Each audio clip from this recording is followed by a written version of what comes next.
Okay, so pakilala natin yung mga guest natin. So, without further ado, so, paano ko na, ipakilala ko na. Siyempre, karangalan natin, makasama ngayon for the first time, no? Dito sa Ugnayan sa Himpapawid, welcome natin ang Pinoy Portal Europe Editor and ABS-CBN Global Journalist and Writer. Wala pong iba kundi si Miss Marcel Ingles. Good evening, Marcel. Hello, Marcel. Ciao. Naka-mute ka, Marcel.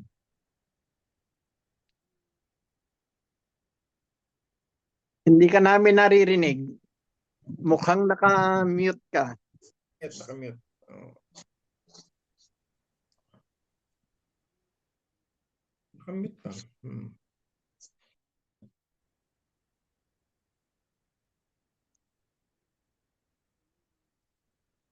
Hindi mo may unmute niya sa iyo, Kapedo? Okay. Okay. So yung katulad nga ng sinabi natin kanina, no? Meron na tayong bagong papa. Ayan, si Marcel. Naka-mute ka, Marcel.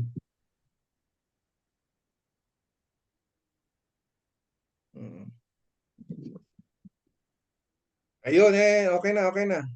Yan. Okay, sorry. Okay na, Sorry, yan. naka-phone ako kaya hindi ko siya basta makaano.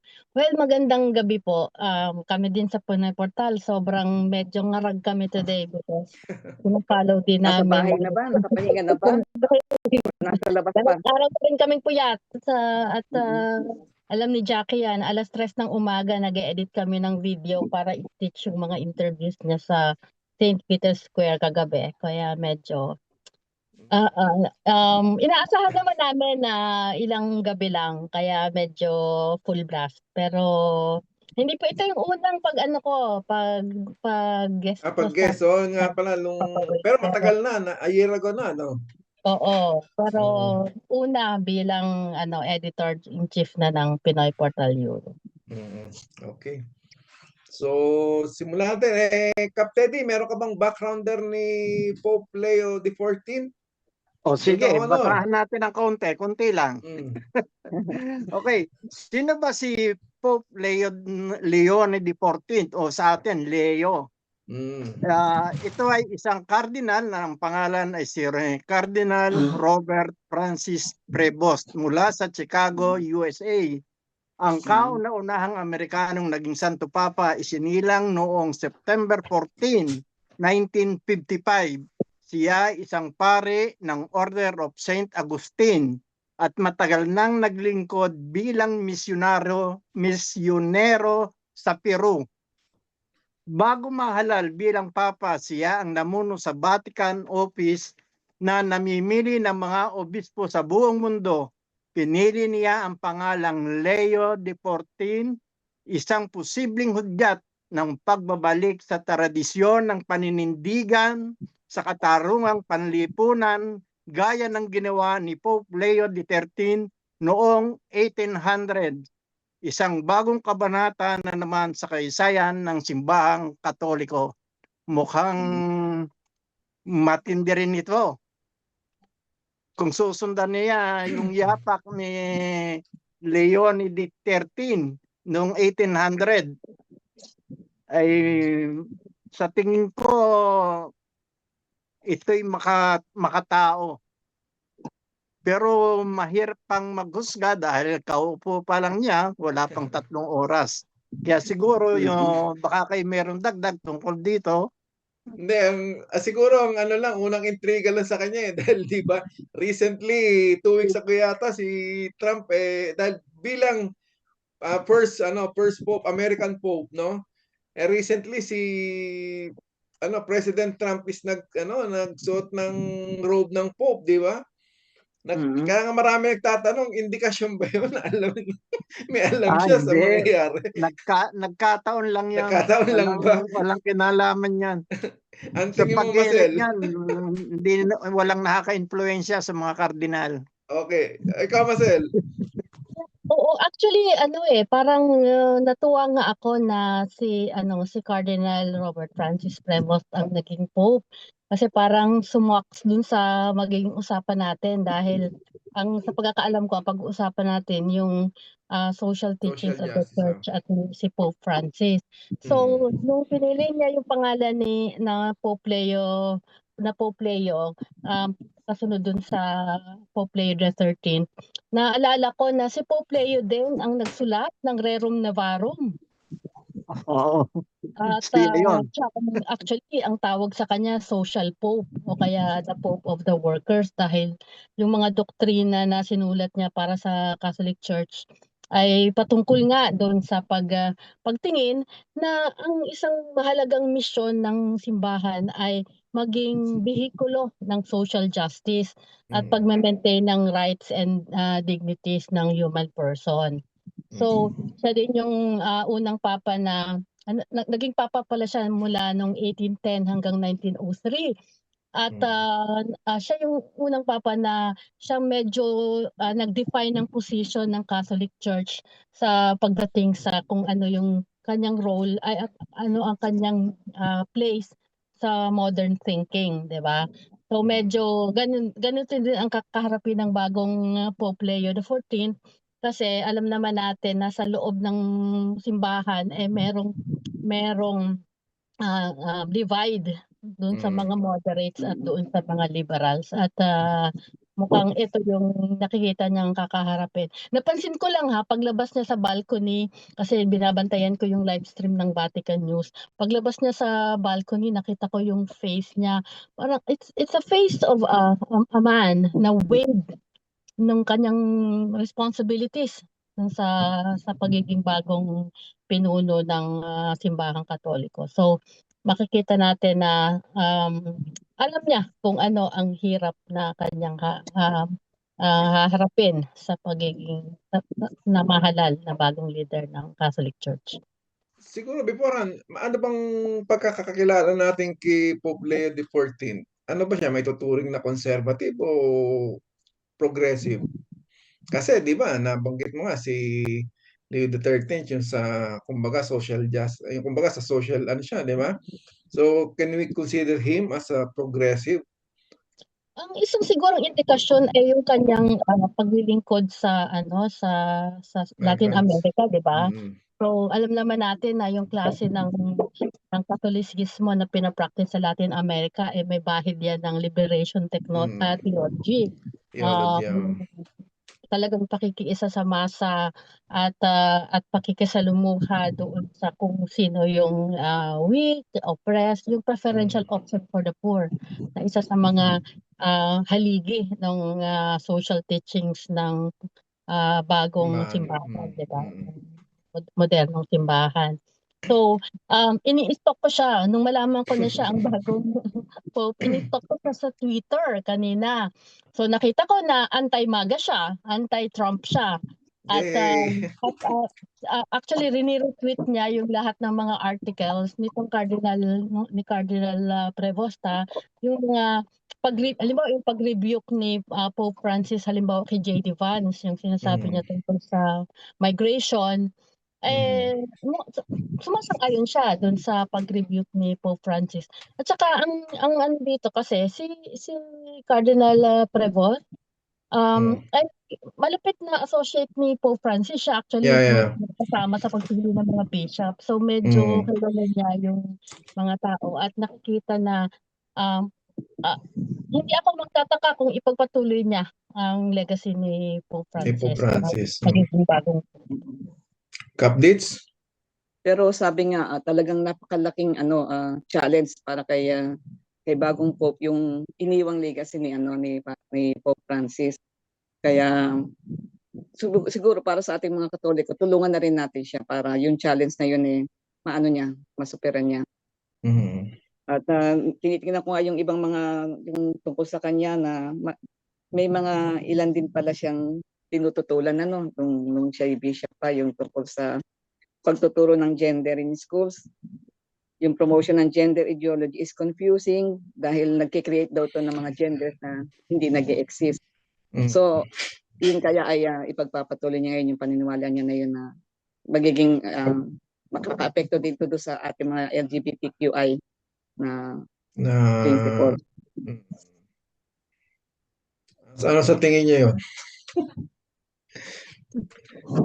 Ito ay nung bishop pa siya, pero tingnan natin kung magkakaroon siya ng pagbabagong pagtingin sa bagay na ito. Pati na yung ordination ng women sa diaconate. Okay. Kap Teddy, may gusto kayo dagdag? Sa tingin ko itong bagong papang ito kung ang kanyang pagbabasihan yung kanyang sinundang pangalan, yung kay Leone, di ba 13. Kung ating matatandaan, yung mga papa na yun, nung una, siya yung sabi na dapat ang mga manggagawa ay may union, may samahan para may pagtanggol yung kanilang karapatan.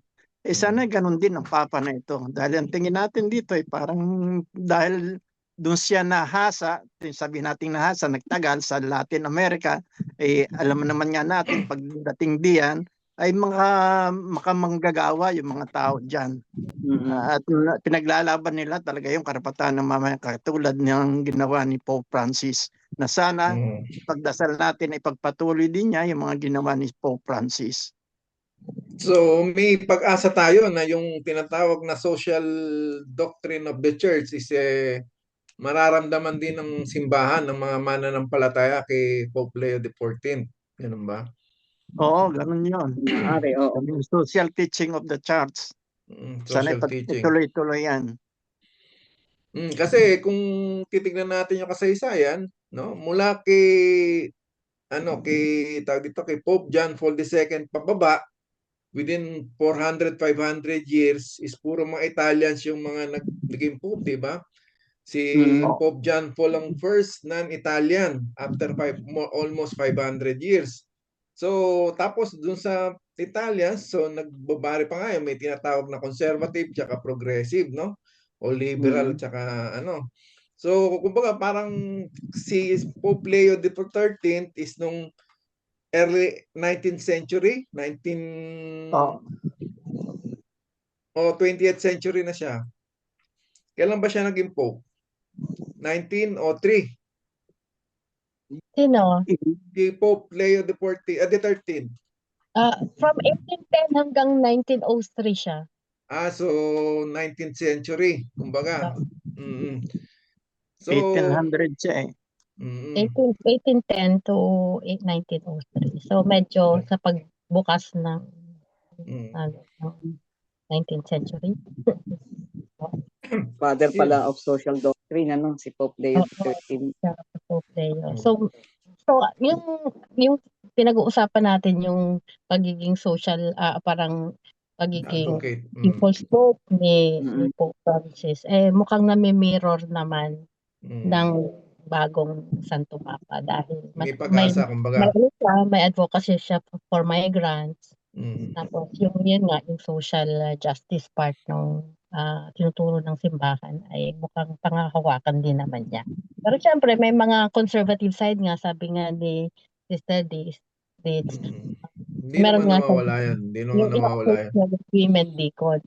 So medyo sa ganung parte may conservative siya. May conservative. Pero in general, sabihin nating majority ng ideas niya is more on progressive thoughts, ganon. Ayun, kasi kung titingnan natin after ng niya, yung pagiging pari niya, 'di ba? Matagal siya sa South America, 'di ba? So parang pwede na rin siya nating i-consider na South American. Though na American siya, North American siya, parang kumbaga yung tinalaga ng buhay niya, yung ginugol ng buhay, yung mahigit kalahatan ng buhay niya talaga is sa Latin America, 'di ba? Sa Peru. And then dito rin siya kung di ako nakakamali, abogado siya doctorate siya ng canon law, di ba? Dito sa Roma. Pope Leo XIV ay dual citizen. So both American siya tsaka Peruvian citizen. So okay. May pa rin siya, may pagpapahalaga pa rin siya dun sa Latin America bilang pinuno ng simbahan. Hindi, ang importante naman doon yung kumbaga yung kasi isang legacy pang bata natin sa bagong Pope, yung iniwan ni Pope Francis is tinatawag na Fratelli Tutti, no? yung Mm. brother to all. Ano sa tingin niyo yung Yung i-embrace niya magiging yung lahat ng tao, no? Lahat ng oo, uri. ng lahat ng sekta, kumbaga Oo. walang barrier ang religion, kumbaga pare-pareho tayong magkakapatid, di ba? Kaya Sa yung tingin ko, yung ganun din ito eh. speculation ng iba na ay nako, Amerikano ang ating papa ngayon, baka nagpapabor lahat dun sa mga nung presidente ng US na si Trump. Pero parang hindi. Talagang ngayon pa lang Given alam na, natin na kumbaga, mag-o-oppose na anti-Trump siya. nga siya eh, di ba? Na-describe siya actually ng isang Vatican reporter ng La Repubblica dyan sa Roma na as someone na least American of all Americans. So medyo wala siyang ganong kumbaga pro-Trump na positions sa mga Di mabuti naman. pinalaman tungkol sa theology. So Kaya pambalansin na rin yan kay Trump. At saka yun namang ninuno niya, yung magulang niya, hindi naman talagang Amerikano eh, Prantsese. So may European blood din siya. Italian. Oo. Mga iba siyang lahi. Francis yan eh, ang alam ko. Yung magulang niya. Agustinian siya, di ba? Ano bang nature ng isang Agustinian? Magagaling yung Agustinian. Mas magaling ba sa Carmelites yan? Agustinian parang wala. Nanonood mo si Father Aris? Agustinian ba si Father? Carmelite si Father Aris, di ba? Camilla, Camillans yan, Camillian. Kaya nung sinasabi ng ating mga kababayan na sabi na si Cardinal Tagle, ang sagot ko kagad hindi ako naniniwala na yan ang susunod na Papa. Dahil si Pope Francis ay Jesuit. Ay si Cardinal Tagle, Jesuit din. Wala pa sa kasaysayan, wala pa namang naging Papa magkasunod na parehong isang kongregasyon ng pinanggalingan. Okay. Yung isang legacy pa ni Pope Francis na dapat nating abangan din dito sa bagong Pope. Yung sa peace advocate o yung anti-war advocate, no? Yung pagiging ano sa tingin niyo tong si Pope Leo? Tingnan natin yung background niya. Anti-war din yan eh. Lalo pa nga, ang kuwan niya, dalbhasa sa canon law. Itutol siya sa mga gera.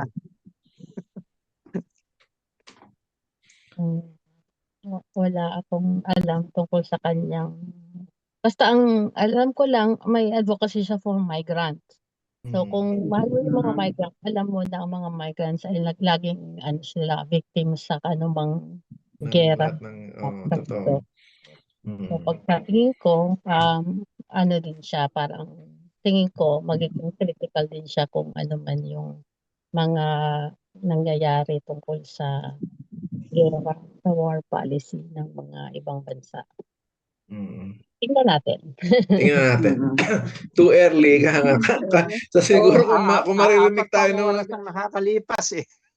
Siguro sabi sa atin kung maririnig tayo ni Pope Leo, kaupo ko pala, 3 oras pa lang ako. Pinag-uusapan niya na ako. Hindi kasi siyempre titingnan natin yung background niya, saka kung ano yung magiging epekto nito sa pamumuno niya. Actually, may nabasa ako sa isang CBS article tungkol dito sa pagkaka-elect ng isang American Pope. Isang bishop ang quote saying na parang this was before na na-announce na Pope yung ma-elect, no? So, sabi sa isang article na quoting a bishop saying na posible lang na may ma-elect na American Pope kung ang United States ay talagang nasa stage na ng political decline. So medyo pumasok itong sitwasyon na to na kasi sa nakaraan sinasabi nila na kaya daw hindi nagkakaroon ng American Pope dahil sobra naman na masyado na silang powerful. Hawak na nila ang political na leadership sa mundo.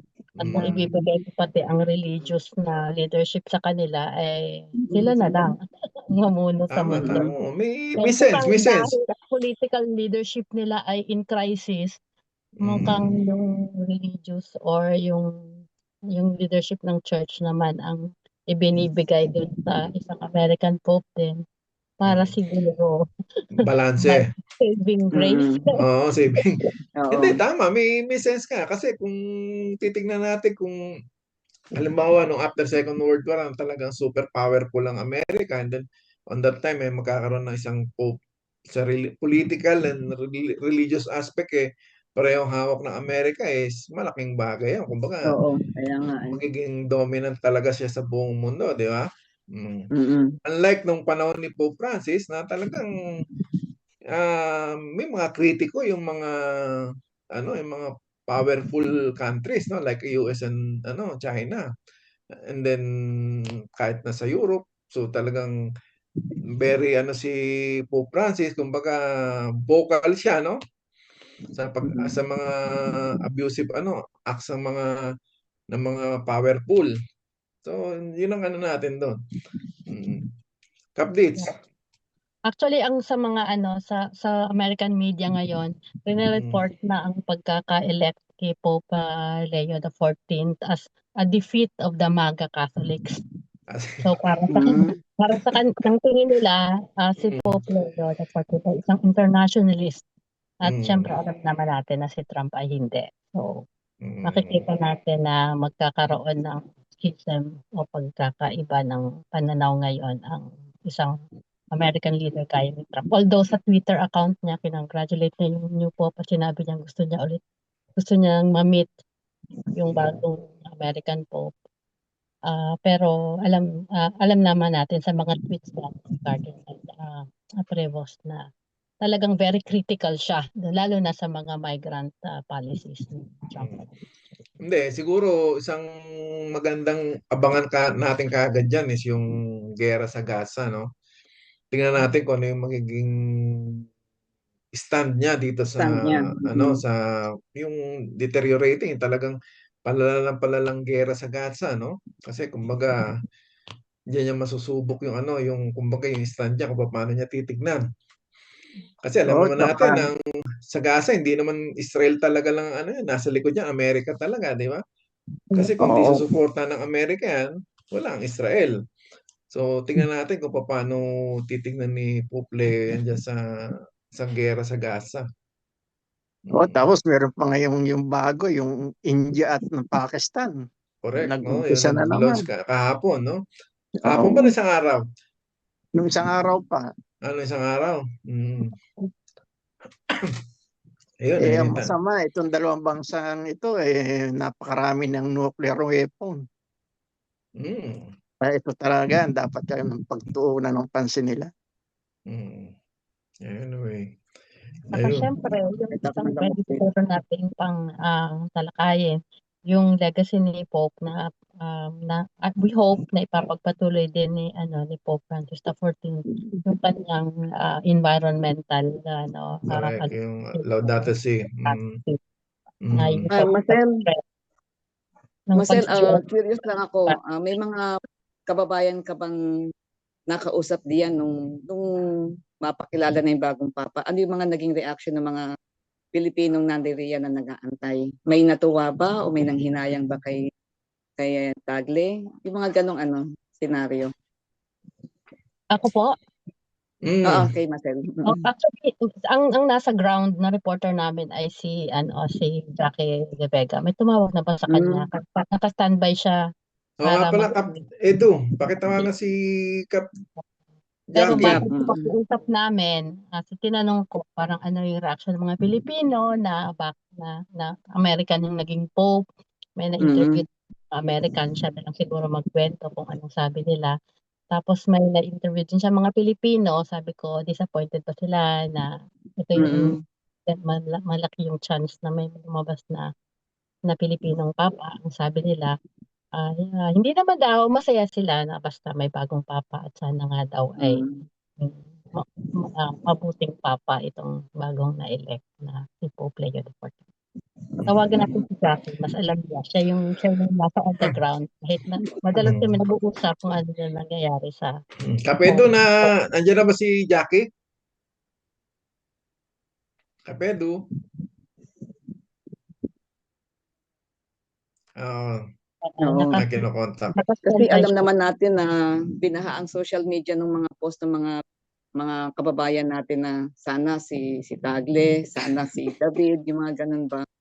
Kaya yung mga reaction kumbaga sa makikita natin sa kanilang mga post. Ay, natawa nga ako, may post nga si Patreng noon nung isang araw kahapon. Oo. Tawa ako ng tawa.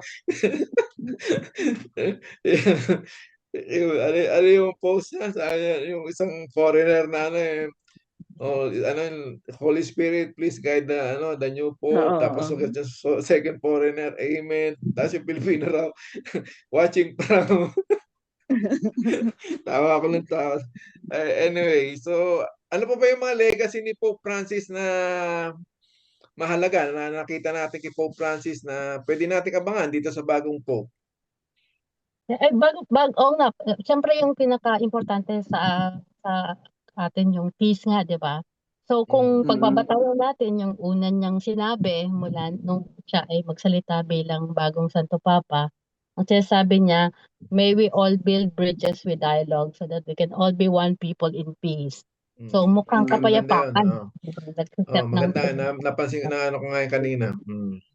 Pagiging Santo Papa. So with that in mind, na ayun yung dialogues, yung importante yung kapayapaan sa dialogue. So alam naman natin na ang legacy ni Pope Francis ay siya ang nagbi-build siya ng bridges sa lahat ng reliyon. So hindi niya nakikita na magkaaway ang mga reliyon kung hindi tayo ay lahat anak ng Diyos. Totoo. Correct. So hindi importante kung anong reliyon ka, ang importante ay tinitingnan natin ang isa't isa bilang lahat ng mga anak ng Diyos.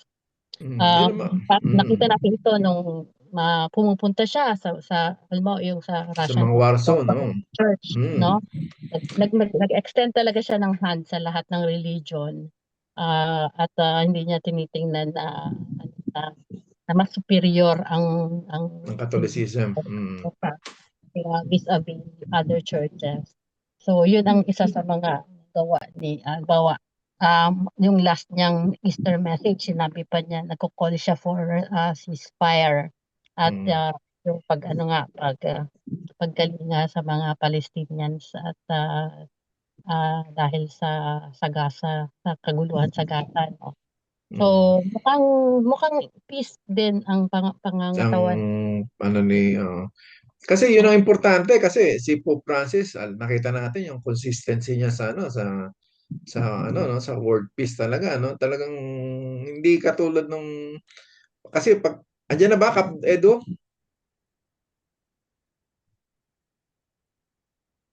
Okay. Hello, Jackie. Hello Jackie, bumati ka muna.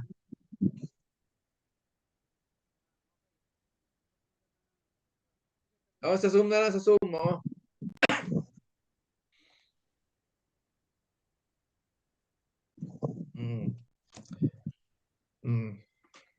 Ayun. Okay. So ano pa yung ibang legacy ni Pope Francis na nakikita Ayun nyo? sa yun sa kalikasan, Yun nga, yung Laudato Si sinabi. Yung isa pang punto, hindi lang tungkol sa social issues na ni Pope Francis, yung simple living ba, yung pagiging simple niya. Yun kaya ay maging makita natin dito sa bagong Papa. Parang hindi dahil sinuot niya yung robe. Yung traditional na kasuotan ng Papa siya, suot niya Baka makikita naman natin sa way of life. Diba? Sa niya Pero sa kung buhay. babalikan natin nga, no, parang talagang simplicity talaga.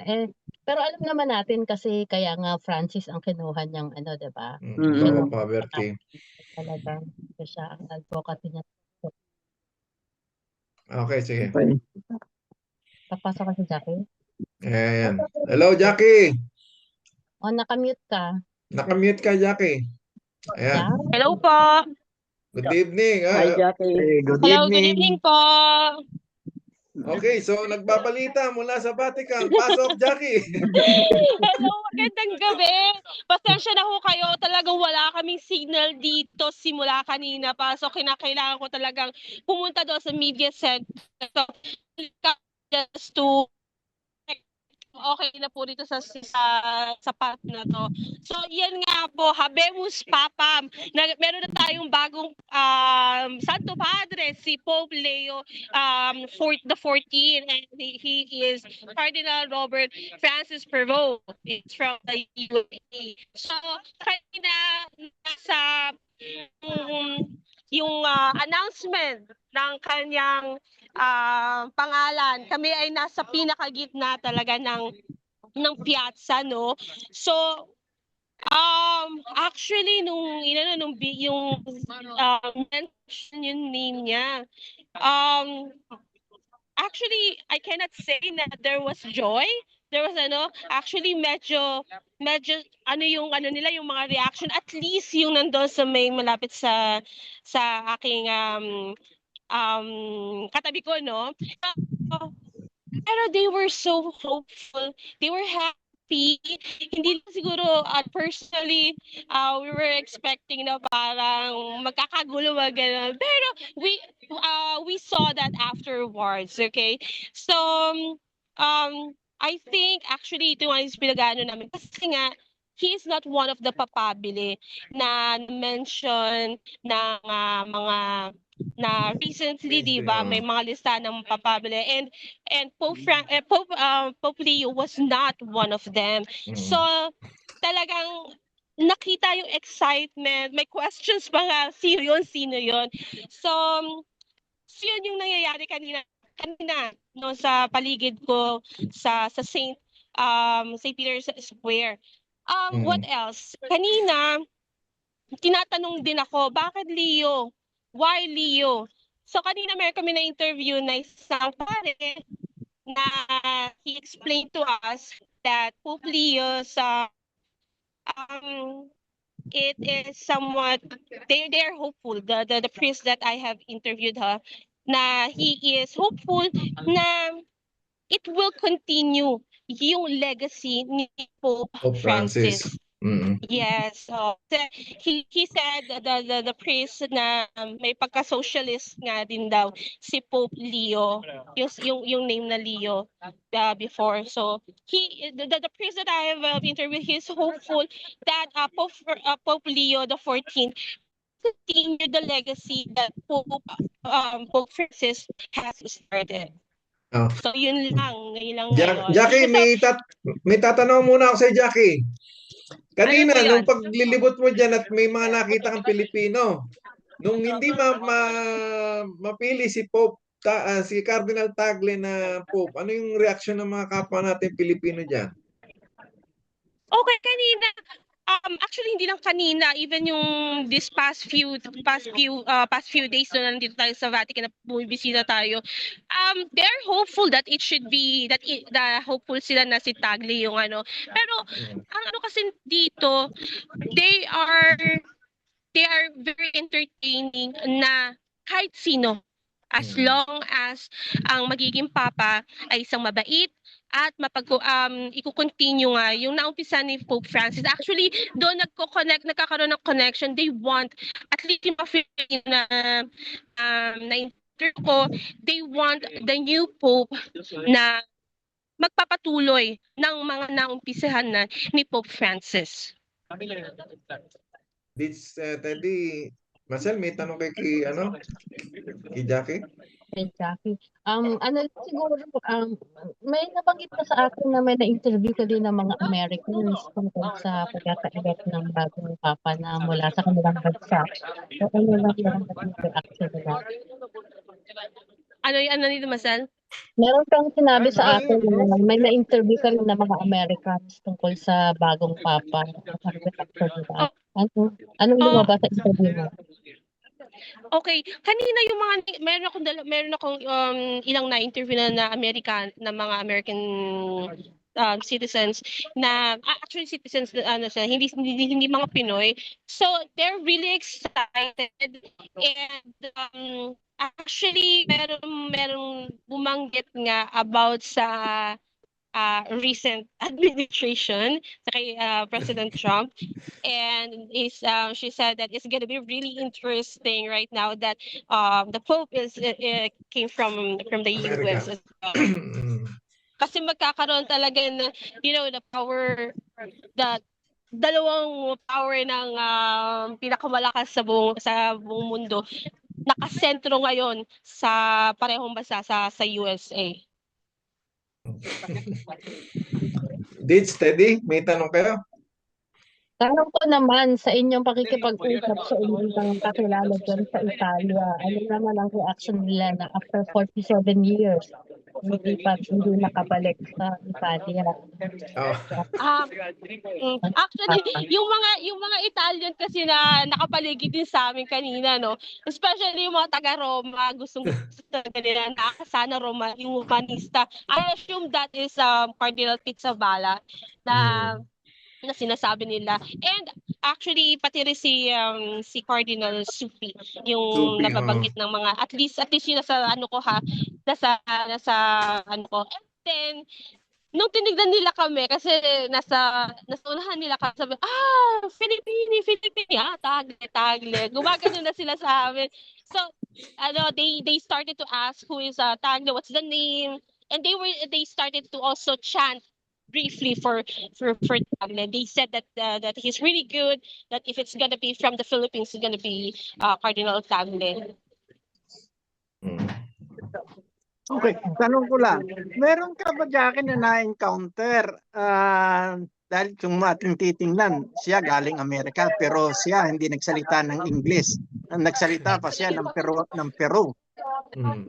Wala ka ba na-encounter bakit di nagsalita ang Pope ng English? Ano pa ako, Teddy? Sorry, may dumadaan na hindi ko man narinig. Doon sa mga nandyan, wala ka bang na-encounter na bakit si Pope di nagsalita ng English samantalang Italian, normal yung Italian, pero yung Peru, nagsalita siya ng Peru, hindi siya nagsalita ng English. Tsaka Latin, nagsalita siya ng Latin. Wala naman nagsalita. Wala naman nagsalita na bakit nga hindi nag-English nga si Pope Leo the 14th. Wala naman tayong nakitang mga na kanina. Updates? Dito sa Pilipinas, palibhasa maaga pa. Tingnan ko na yung mga post ng mga tao kung ano na yung reaction nila sa bagong Papa. Pero konti pa lang ang makikita ko, ang reaction nila. Inaantok pa sila. Ako nga, nagulat ako kanina pag-isip ko ng alas 2. Habang ina-announce ang bagong Papa. Ano ba sa Pilipinas? Ano na ngayon? Alas 4, alas 3. Alas 4 na ng madaling araw. Alas 4.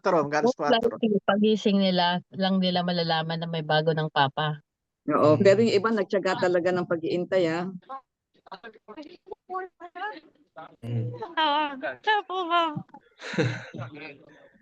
Ano pa, Jackie, yung mga experience mo dyan kanina, yung mga kapwa natin Pilipino, gano'n sila pero kanina, nung minomonitor ko yun sa bago yung white smoke, parang konti yung may mga dalang banderang Pilipino.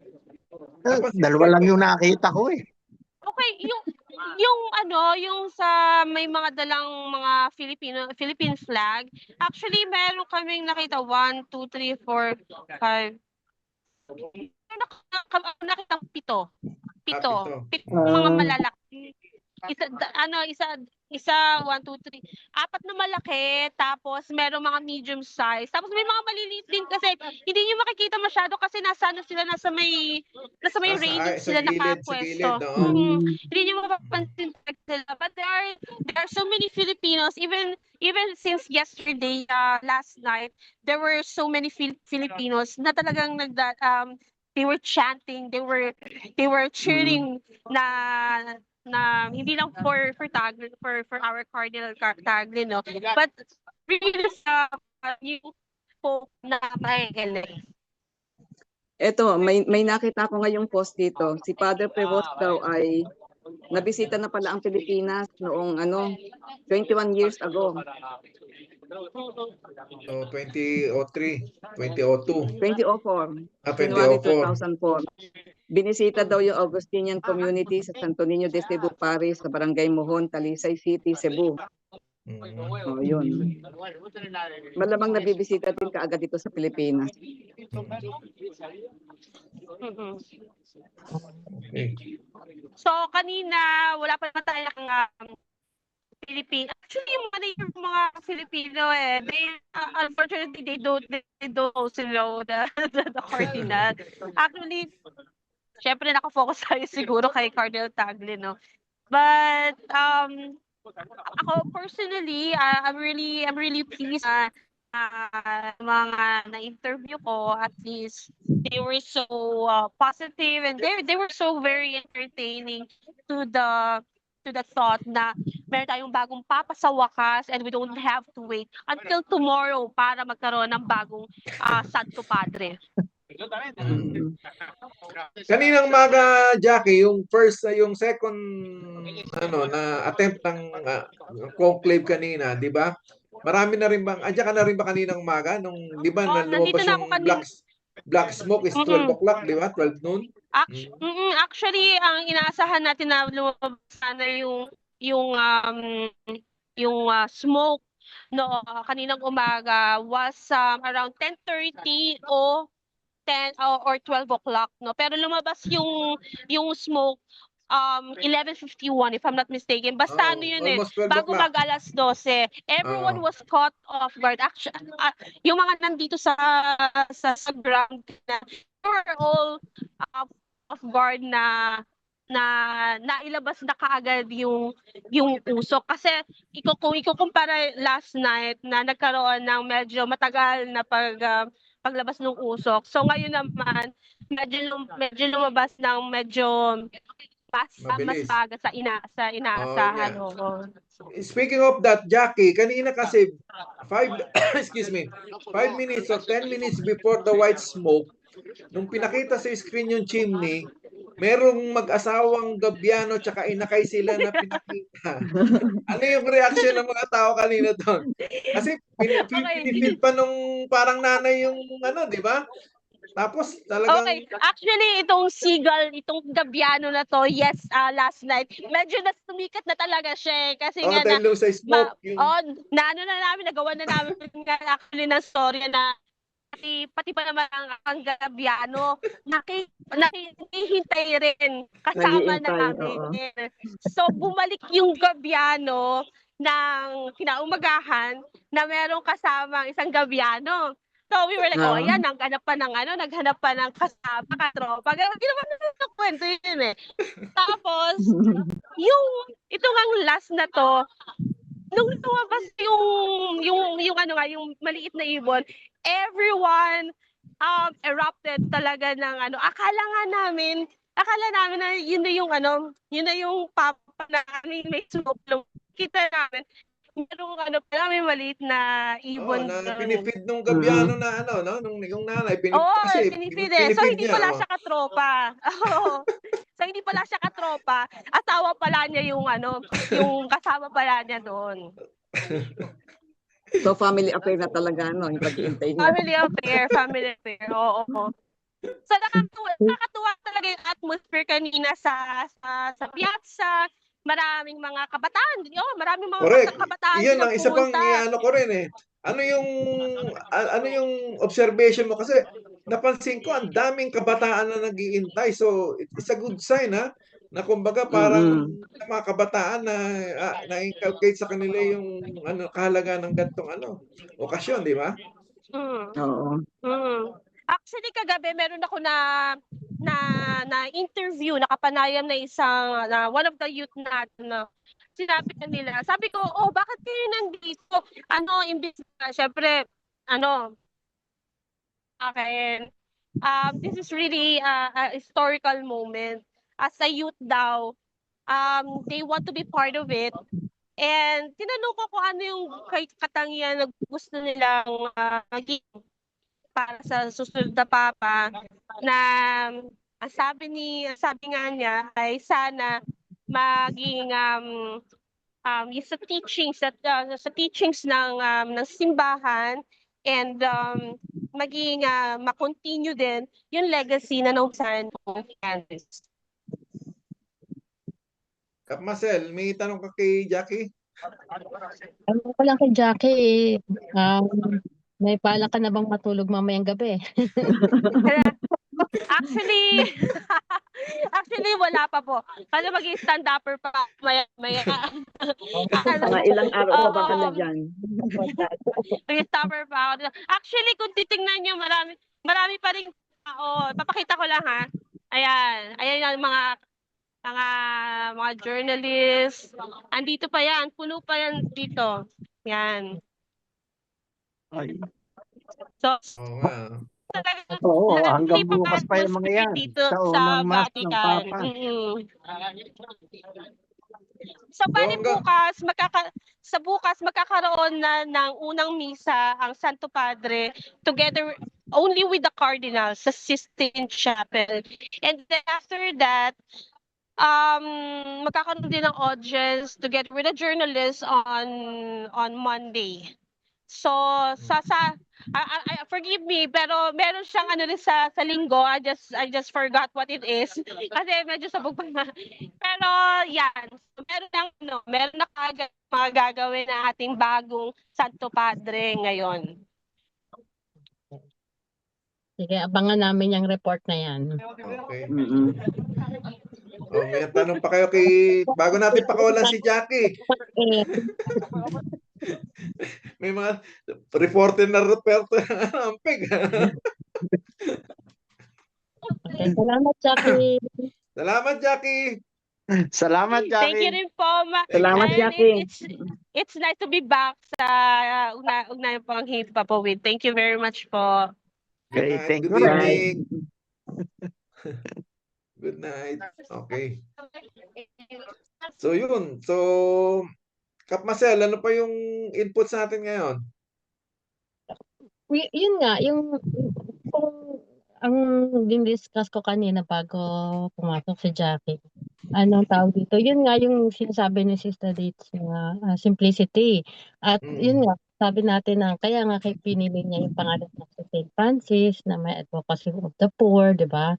Pinili niya to make up niya yung ano mismo, yung Vatican by refusing to na tumanggap ng salary. Binibigay niya lang sa poor. Tapos yun, simple lang yung pananamit niya. Laging napipicturean yung kanyang sapatos na pudpud na at nilibing nga siya dun sa sapatos na yon na actually kung bilang Santo Papa, entitled siya sa shoes na yung may embroidery. Pero yung simple sapatos lang talaga yung ginagamit niya. Ayaw niyang isuot ng mga mararangyang damit ng Santo Papa. Tapos nagre-refuse siya na gumamit ng magarang sasakyan. At yung sa mga reports ng pagkamatay niya, yun na yung pumupunta siyang mag-isa, incognito, at pumupunta nagpapasalamin sa kanya o yung kanyang susuot, di ba? So siya mismo ang dumadating at hindi niya ipinauutos. So yung mga ganong na example ba, leading by example ng ng vow of poverty ay talagang isinabuhay ni Santo Papa at magiging malaking magiging malaking parang parang kumbaga pattern sa mga pope na kung hindi sila magiging ganun ang lifestyle nila, medyo will put them in a bad light. So, siguro ganito si Pope na yung simplicity niya. Tapos, pero ang isa naman na pwedeng masabi natin na hindi nagawa ni Pope Francis ay yung kanyang pag-shake up ng doctrine ng church, di ba? So medyo siya nagkulang. Bagamat sinabi niya na lahat ay anak ng Diyos, pero sinabi niya na ang portion ay isa pa rin kasalanan. Hindi pa rin niya pinapayagan na magpakasal, yung magkaibang yung same-sex. Same-sex, Pero sa union yata, okay siya, di ba? Sa union? Union, oo. Parang Baka yung blessing, pag-bless, pero Blessing hindi pag-bless lang, sa oh. ano. Mm. parang hindi sakramento kung hindi pagtanggap lang, pero Mm. hindi. Tapos syempre yung Recognition, kumbaga recognition. parang blessing, Oo. parang pwede ang priest magbigay ng blessing pero hindi yung sakramento mismo. Mm. So may pag ganun din na hindi, kaya nga magiging malaking hamon talaga sa bagong Santo Papa kung ano yung pwede, kung itutuloy niya yung legacy ni Francis, dadalhin din ba niya yung mga naiwan na ni No, Pope, correct, lalo correct. na sa pagdating sa Mm. doktrina. Kasi parang ito yata si Pope Leo the 14th ay medyo ang focus niya theologian siya. Mm. So Mm. baka yun yung sa side na yan yung medyo mas mapukusan ng bagong papa. Pero yun, yung social justice at saka peace ay mukhang talagang pangahawakan itong bagong Santo Papa. Pero yung kung ano man ang shake up na magagawa niya sa theology, yun ang isa sa mga aabangan natin. Mm. Siguro may isang tanong pa ako na ano, kasi si Pope Francis din, di ba? Kilala rin siyang kachokaran ng mga kakosa ng mga ano mga homeless sa paligid ng Vatican. Gawin din kaya ni Pope Leo XIV yun. Halimbawa, yung kakain siya together with the homeless, yung mga ano nun, di ba? Mm. Oo, yung humahalik siya sa ng mga migrants, di ba? Oo, correct. Yung During ano. ganun.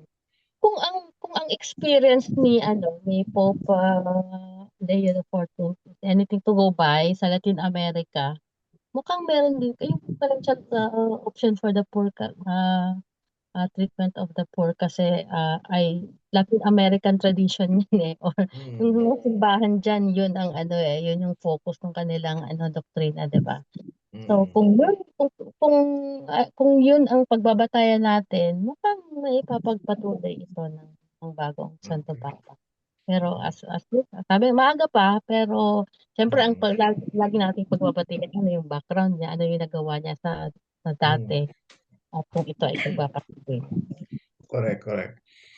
Okay. Saka siguro magpo-focus din siya sa pagbisita sa mga Catholic countries dahil sa age niya na bata pa at kaya pa talagang magbiyahe, Mm. maiikot niya siguro talaga ang mga iba't ibang bansa para sa pagpapalaganap ng ebanghelyo. Oo, siya yung isa siya sa mga youngest na naging pope, di ba? Oo, 69. 69 lang. 69. Dahil si Pope Francis, kung di ako nagkakamali, 76 nung maging di ba? Maging papa. Mm. Ang isa pa siguro pwede nating i-mention yung yung gera ni Pope Francis against corruption sa Vatican, di ba? Correct, oh. Oo. Take up niya Yun, malaking question Kumbaga din sa yan. bago baguhin yung ibang panig ng mundo, yung mismo munang Vatican.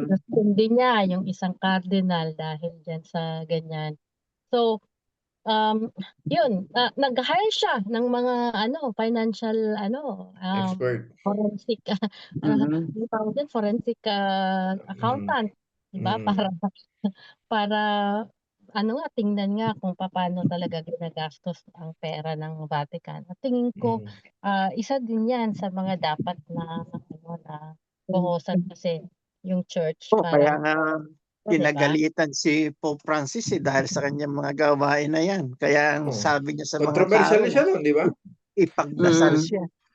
Kaya maraming nagalit sa kanya nung mga first few years siya nung gawin niya yung ganong Ito may isang may naalala pa ako. Excuse me. Kasi ito si Pope Leo bilang as a doctorate of canon law, ibig sabihin niya abogado yan, Oo. Isa sa mga legacy ni Pope Francis, kumbaga yung separation of church and state, hindi niya masyadong in-applyan dahil kasi may mga kaso ng mga ibang clergy na pinabayaan niyang i-try sa sa mga civil courts, di ba? Kung di ako nagkakamali. Kasi kung tutusin ang sa simbahan, ang alam ko, pagka may mga kasalanan yung mga kaparian sa canon law nila tinatry, di ba? Doon nila sa justice system ng canon law. Pero si Pope Francis, kung di ako nagkakamali, pinabayaan niyang i-try sa civil court, di ba? Gawin din kaya ni Pope Leo XIV yun. Ang dami natin tanong, Baka ang dami nating expectation kaagad. Oo, wala pa 5 oras na nakakaupo, dami na nating tanong. Talaga, pag ikaw ay naihala na leader, may expectations talaga sa Correct, correct. So, And,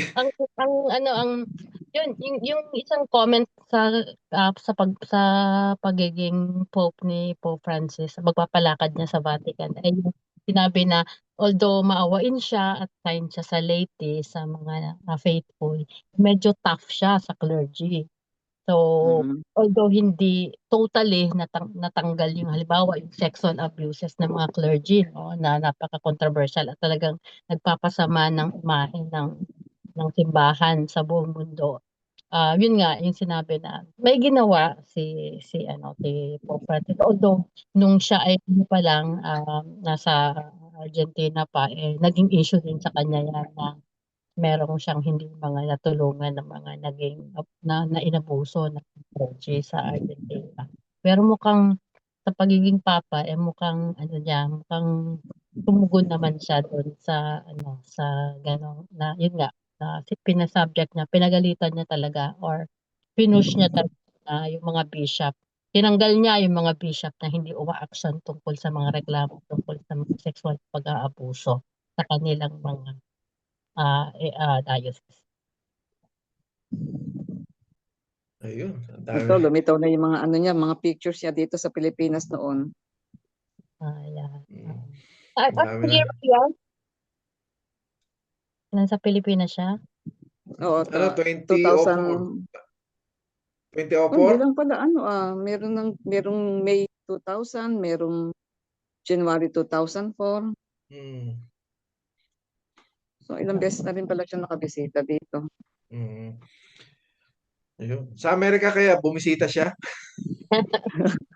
Ay hindi, makakaagaw niya sa damit si Trump. si Trump. Baka iba yung damit niya. Cute naman daw Yung siya. ba ay AI lang o talagang damit yung suot ni Oo ni nga. Trump? Tanong ko, ano ba yung observation yung lumabas sa picture ni Trump? AI ba Baka yan o AI talagang lang inispook niya na inano niya talaga? Hindi naman patingin ko hindi AI yun eh. Ang issue doon, sinabi niya na wala siyang kinalaman doon sa picture na yun. Kahit nakapost yun mismo sa kanyang official Trump Twitter.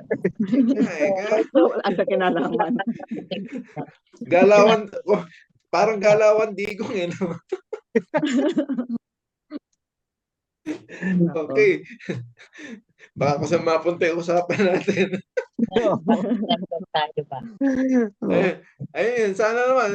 Ngayon, total, tapos na yung conclave, sa May 12, ang issue naman sa atin sa Pilipinas, sana naman, yung mga boboto sa atin, sana madapuan ng kahit ng Espiritu Santo para magising sa katotohanan. Na dapat yung mga matitino ang iboto nila kumbaga wag yung kung kailan magiging senator at saka pa lang gagawa ng plataforma. Nako. Ang sabi ko nga, ang linaw-linaw na mga criteria natin kung ano yung magandang mabuting Santo Papa. So sana ganun din kalinaw ang mga criteria natin kung Sa mga sino politiko. Correct. Mahirap naman na yung simbahan lang ang ini-expect na mabuting pamumuno. Siyempre sa pang-araw-araw na pamumuhay din, kailangan din natin mabubuting liderato. Siyempre dapat natututo tayo sa kasaysayan, di ba? So, dalawa ng revolusyon ang dumaan sa atin. Hindi pa pala. People's Revolution. Ay, pag-aalsa.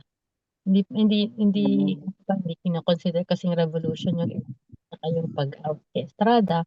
Pero meron naman tayo sa kasaysayan ng pagsikwal sa mga hindi matitinong leader. Pero bakit parang hindi tayo natuto sa kasaysayan? Hindi natin pa rin nare-realize na kung gusto natin ang matinong bansa, kailangan natin ng mga matitinong leader na bibigyan natin ng pagkakataon na pamunuan ng bansa. Yeah. Okay. So, may mga pa tayo, issues pa tayo, may mga pwede pa tayong ano pa yung nga pala.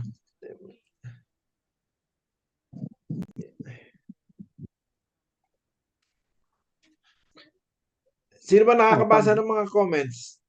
Dates, nababasa mo? Ito, teka ha.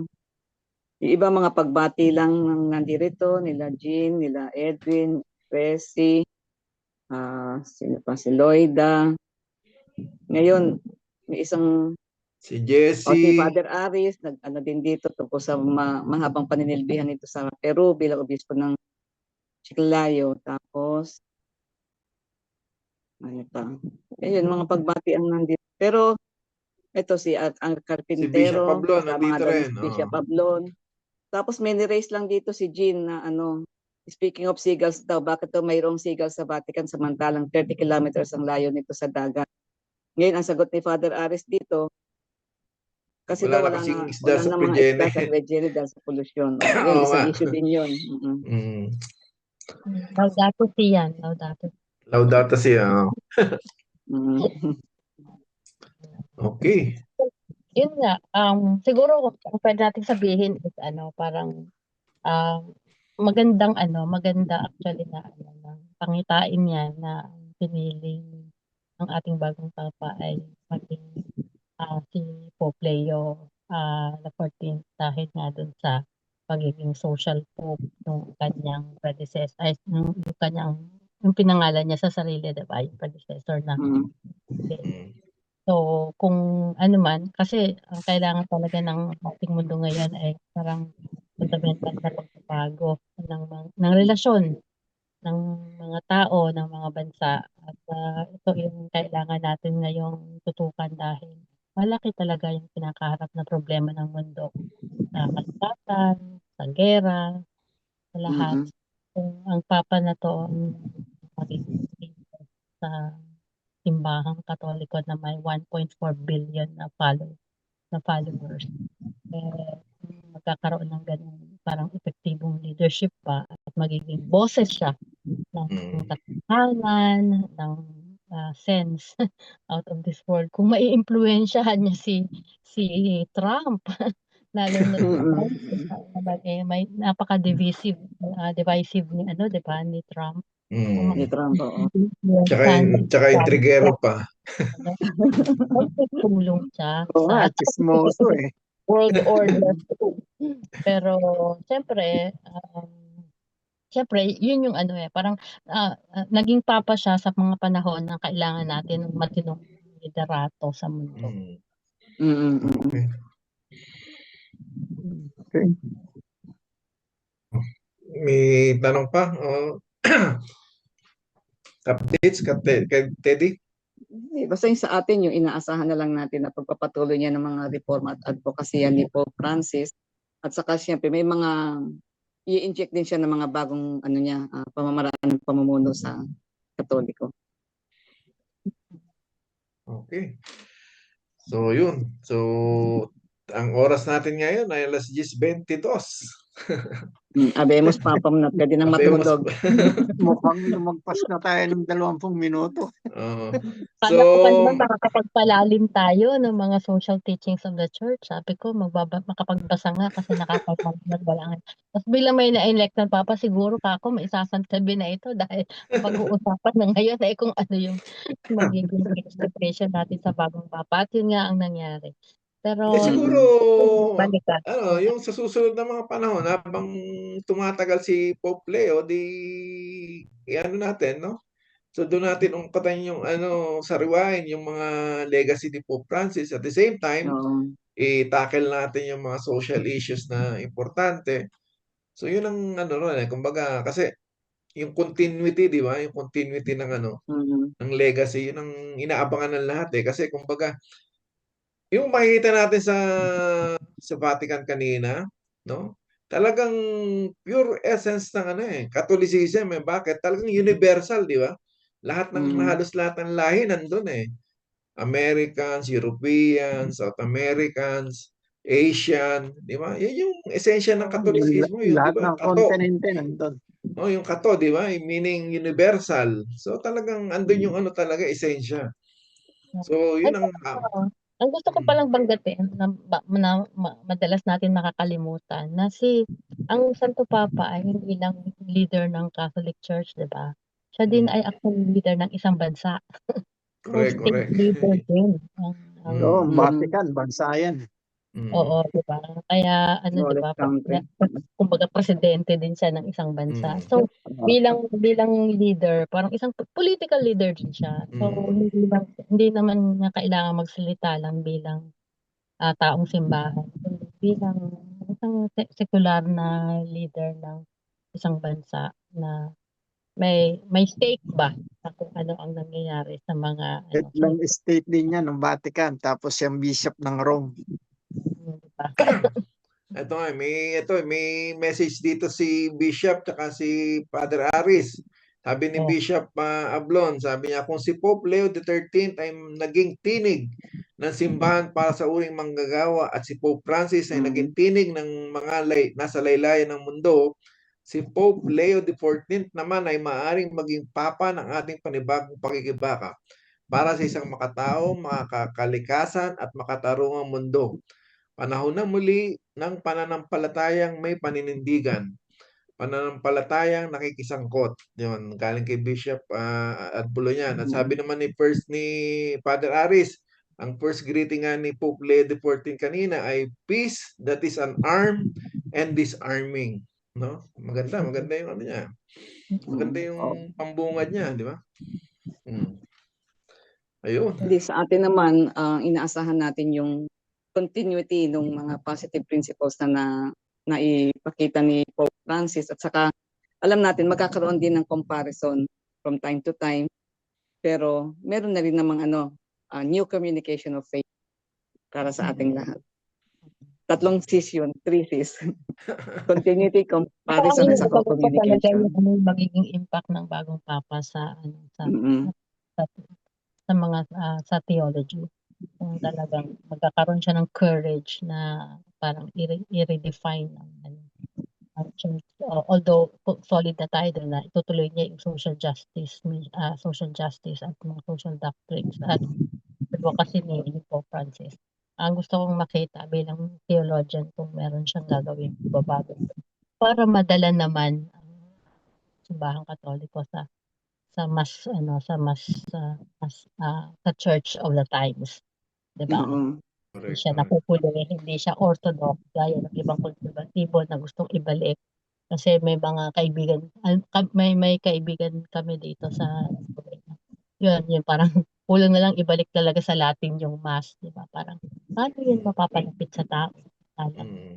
Move forward na tayo na ilapit ang simbahan sa tao. Pero kung gagawin, ibabalik sa tradisyon, sa ritual, sa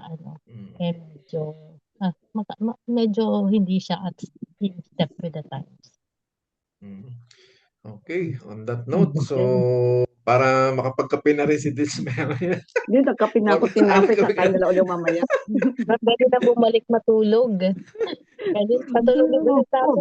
Dits, ikain mo na lang kami ng pandesal tsaka chismis. Alam niyo naman dito sa Pilipinas, pag maaga, nagwawalis-walis na yung mga nanay. Magwawalis na ako sa labas. Buti wala naman kayong dahon na sinusunog. Ay, hindi. Napipilitan kaming sunugin kasi ang daming mga natuto yung mga dahon dito. Palihim na lang yung pagsusunog kasi alam ko bawal magsunog. Bawal na. Pero mga dahon naman yun, kaya maliit lang yung siga na ginagawa namin. Okay. Para lang yung mangga namin magbunga ng marami. May mangga ko din. Okay. So, Marcel, so last word para sa mensahe natin sa mga kababayan natin. Actually, sabi ko na lahat, pero siguro ang gusto kong iwan na sabihin is ipagdasal talaga natin ang ating bagong papa. Kasi nahaharap nga siya sa napakalaking responsibilidad. Biro mo, na-inherit niya ang isang simbahan na medyo hati, 'di ba? Siya nag-uumpugang parang class ng mga moderates tsaka ng mga liberals habang umaangkop siya sa nangyayari ngayon sa ating lipunan at sa mundo. At the same time, syempre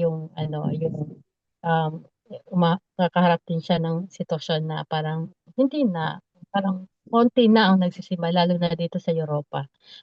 At paano niya ngayon paano mapapatuloy ang pananampalataya at pagtugon din sa kung ano yung mga challenges ng ating lipunan ngayon. So, malaking responsibilidad sa kanya.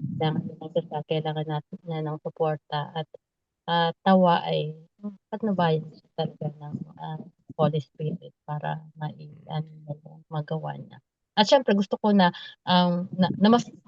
kumbaga hindi lang niya ipagpatuloy yung legacy ni Pope Francis pero mahigitan pa niya para diba, para lahat naman parang para makita ng lahat ng mga tao sa mundo na may kabuluhan pa rin ang simbahan sa kanilang buhay. Okay. On that note, Marcel, maraming salamat sa pagsama mo sa amin ngayon sa talakayan natin sa bagong papa. At sana sa mga susunod na panahon na makasama ko uli namin sa diskusyon. Marami kami natututunan sa iyo. Totoo lang. Dapat yung mga bishop, hindi yung kami mga journalist. Kami nagre-record lang ng mga nangyayari sa mundo. At nag-observe pa. Pero pagdating po sa theology, hindi kami ganun kagaling. Pero bilang mga nananampalataya, nakikita naman namin kung ano yung kalagayan na sinusubukan naman at lalo na sa ilalim ni Pope Francis, sinusubukan naman ng simbahan na mag-rise dun sa challenge na yun. Okay. So, maraming salamat, Marcel Ingles. So, akin po sa imbitasyon. Salamat. Maraming salamat, Marcel. So, mga panawagan. Ito, ano lang, update lang doon sa kaso ng ni nga pala, yung nangyari nung the other day. Nung Monday, nagkaroon kami ng case hearing at naipresenta namin yung 4 na witnesses.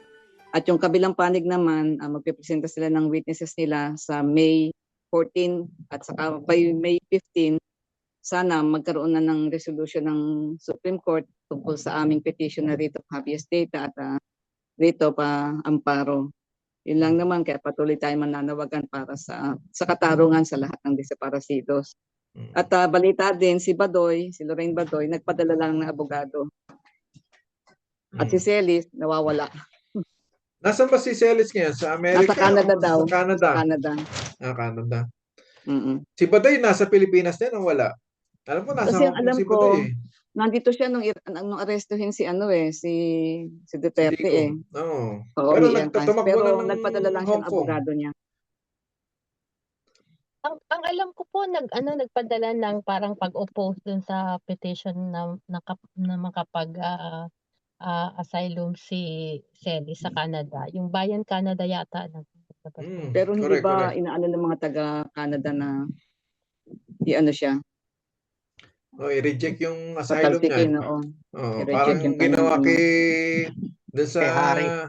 Hindi, tsaka doon sa Canada yung nag-apply ng citizenship na dahil ex-police. Siya, kasama siya sa sa EJK. EJK. Na-reject yun, di ba? Oo. Nung nasa korte nga kami nung Lunes, ilan lang kaming nasa panig nila, Baso at Dexter. Ang nasa kabilang panig, halos 30 yatang from office ng Solicitor General. Halos 30 silang nando sa loob. Talagang kitang-kita may intimidation do sa sa senaryo na yun. Pero laban lang, huwag tayo susuko. Laban lang talaga, oo. Yung kailangan ng hustisya pa rin ng manaig. Okay, so yun lang update. Update ka lang ako next week kapag nagharap-harap ulit sa May 14. Ito ba yung sa panawagan, tapos ano pa? Advance na greeting na ba tayo ng Mother's Day? Oo nga pala, Happy Mother's Day sa inyo sa linggo. Sa mga nanay. Sa mga nanay. Happy Mother's Day sa mga nanay. Sa mga misis ninyo. May binati ako, mag-asawa. Binati ko Happy Mother's Day. Nagalit sa akin. Wala naman akong anak. Ba't sabihin ako mother? Yun nga, sabi ko, huwag niyong babatiin yung mga hindi alam na magiging nanay na sila. Kasi, Pero sabi nga, ang pagiging nanay ay hindi lang dahil sa nagkaroon ka ng anak. Minsan Oo. kasi nanay ka rin doon sa pag-aalaga mo sa mga anak ng iba. Yun. Correct. Yeah. Okay. Okay. Ay, mga may birthday. Sino ba ang nag-birthday ngayon? Si Cap Cressy, happy belated, ano? Ayun nga pala, sa Tikresi, happy birthday. Sa kami isa pa, si Tatlo yun, di ba? And pa, si Ellie. Si Ellie, Si J. si G, si Virgin, ha? Happy birthday na rin sa kapatid kong si Daisy sa May 13. Oh. Okay. Okay.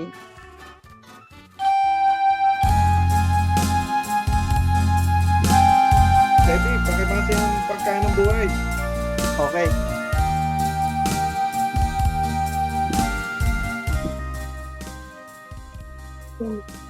Pagkain ng buhay mula sa banal na aklat ng mga taga-Pilipos, Kapitulo 1, versikulo 15, upang kayo'y maging walang sala at walang malay, mga anak ng Diyos, na walang dungis sa gitna ng isang lahing liko at masama.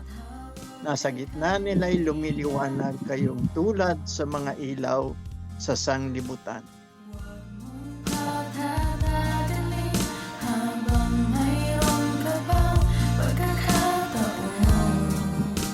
Okay, at sa pamamagitan po ng awitin na yan, kami po pansamantalang papaalam at nagpapasalamat sa inyo lahat sa pagsama nyo sa amin sa pagtalakay at pagbalitaan at talakayan. Ito po ang inyong lingkod, Egay Bonso, nagsasabing, dito katotohanan ng pinapanigan at dito interes ng bayan ang pinoproteksyonan, hindi ang interes ng iilan.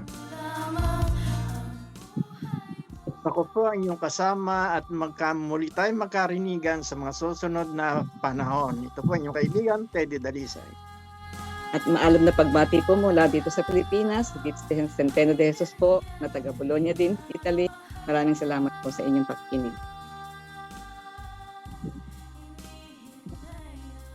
Grazie Marcel and Salamat. Thank you, Marcel. and Kap Edu. salamat po.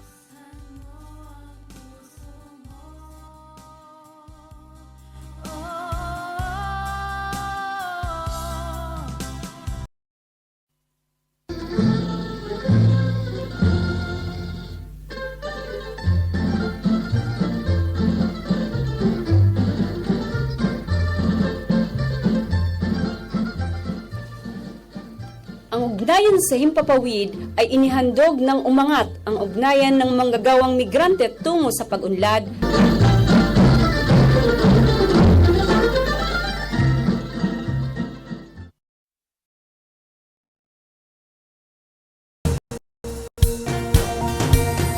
Taong bayan, ipanalo. Taong bayan, sa Senado. Taong bayan, bayan naman. Taong bayan, panalo ka dyan.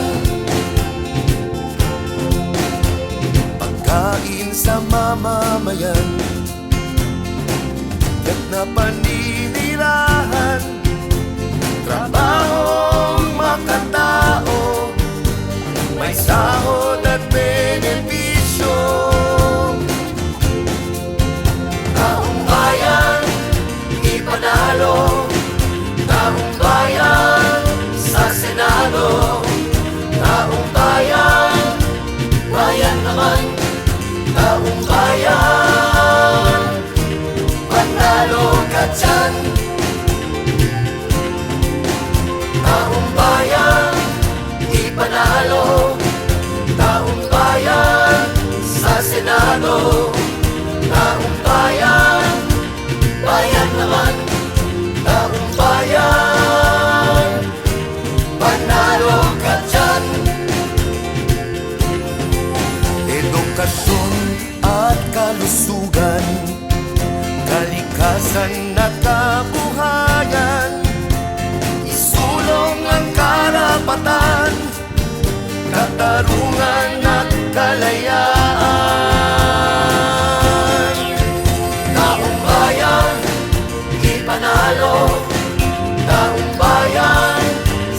Senado. Taong bayan, bayan naman, taong bayan, panalo ka dyan. Taong bayan, di panalo, taong bayan, sa Senado. Taong bayan, bayan naman, taong bayan, panalo ka dyan. Simpleng panawagan, batayang mga kailangan, maging habang buhay, taong baya'y magtatagumpay. Taong bayan, di panalo, taong bayan, sa Senado. Taong bayan,